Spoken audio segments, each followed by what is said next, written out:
तर आज आपल्याला जायचं होतं दुर्गराज राजगडवर.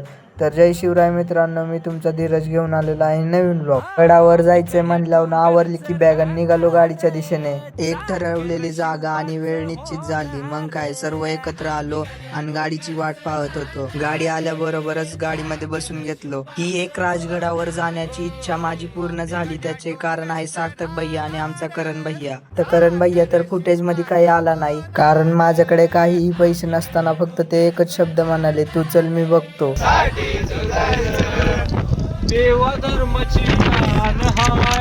महाराजांचे पोवाडे म्हणत म्हणत केव्हा एकदा राजगडच्या पायथ्याला पोहोचलो. आम्हाला काही कळलंच नाही.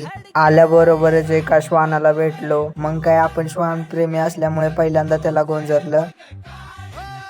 त्याला निरोप देऊन आम्ही निघालो पुढच्या वाटचालीस. तर आपण आलेलो आहे चोर दरवाजाच्या बाजूने, म्हणजेच गुंजवणे गावात. तर ठीक 12:30 वाजता आम्ही गड चढायला चालू केला. तर गड चढतानाच मला अनुभव यायला लागले की आपले मावळे किती शूरवीर असतील.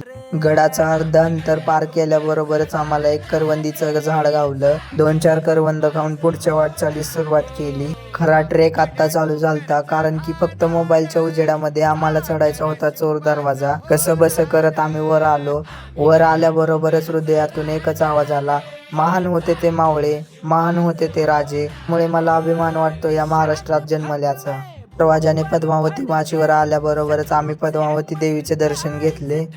हे सगळं एकच ब्लॉग मध्ये दाखवणे शक्य होणार नाही. तर भेटू आपण पार्ट 2 मध्ये. मी तुमचा धीरज. जय शिवराय.